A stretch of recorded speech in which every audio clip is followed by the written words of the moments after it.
I was 15 when I first learned to solve the Rubik's Cube, and it took me about 4 to 5 minutes on average. It was a pretty cool party trick, but that was about it. I always knew there were people who could solve it way faster than that, but I always thought maybe one day I would look like it. Fast forward 10 years, and I came across a book called Speed Solving the Cube by Dan Harris. I bought the book, and on day one of going through it went, this is nuts. There is no way I'm going to have the time or the mental capacity to learn this stuff.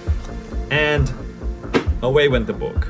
But of course, I'd spot the book on the shelf every now and again. And one day I went, well, if I'm gonna do it, I guess I'll first need a fast cube. And I ordered a $15 speed cube from eBay. It arrived coincidentally on my birthday on 2018, exactly 1 year ago from today. And well, the rest is history. I started off on youcandothecube.com, an official Rubik's brand website. And in just a few days, I was solving the cube in under 90 seconds, which I was honestly really happy about. I started taking the cube around with me everywhere I went. I was taking it to the shops, to restaurants. I even took it up a mountain. I wrote on Facebook that my goal was to reach under 30 seconds by the end of the year, and I ended up achieving that in under 3 months. So the new goal became 20 seconds. Of course, as anyone who's learned a new skill will tell you, improvement comes pretty rapidly in the early phases, but it doesn't take long before you hit a wall, and I hit my fair share of walls. If you ask most cubers how fast they are, they're more likely to tell you their average time rather than their fastest ever PB, because you can get lucky, and that doesn't always reflect your skill level. I can still remember how it felt when my average went under 50 seconds, and then under 40, and then under 30 seconds. But the 20s were a hard slog. I wanted to give up so many times, or just throw this cube across the room. By this point, I was practicing for at least 30 minutes a day, and yet it felt like I was either going nowhere or worse still, deproving. You know, 1 step forwards, 2 steps back.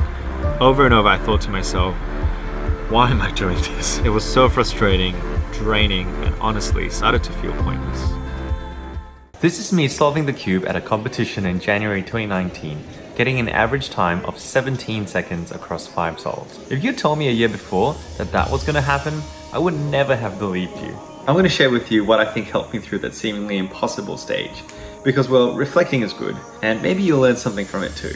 The first thing that helped was having small and achievable goals, gradually chipping away at my times, or the thrill of successfully using a new algorithm in an actual solve. And new goals came as I slowly added more types of puzzles to the mix.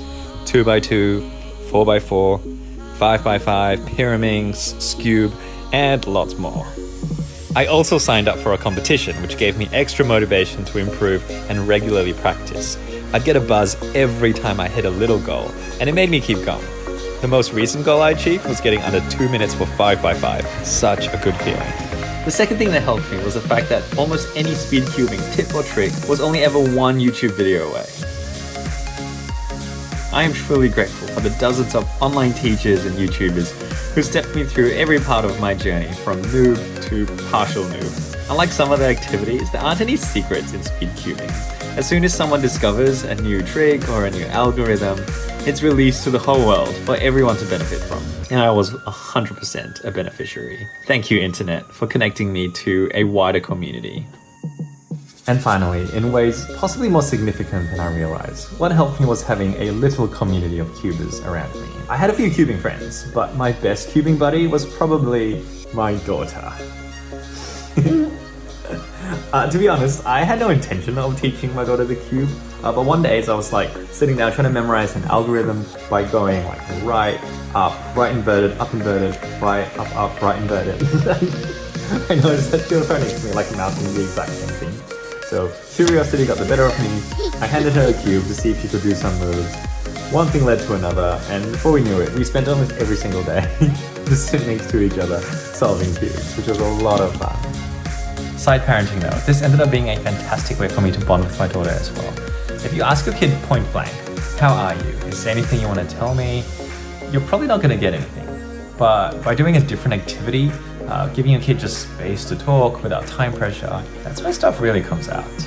I'm really grateful for the way that cubing has brought my daughter and I closer together. So that's the story of my first year of cubing. The funny thing is that in some ways, I don't actually feel like I've gotten any faster when I'm doing solves. My brain is just always completely maxed out, and it's felt like that since day one till today. But I guess a year of learning a new skill has just made it more efficient. And I must say that my fingers now just know what to do, in the same way that I've taught them to play scales on the piano without me having to think too hard. And I cannot wait to keep getting better. So 1 year after picking up a speed cube, after hundreds of hours of cubing, I think my hobby has turned into a bit of an obsession. But I'm glad for what it taught me about how we learn new things, for the friends I made along the way, and well, it's still a pretty cool party trick. I'm not sure how long I'm going to keep this up, but I'm happy that I'll always be able to say that there was that one time that I could solve a Rubik's Cube in a matter of seconds.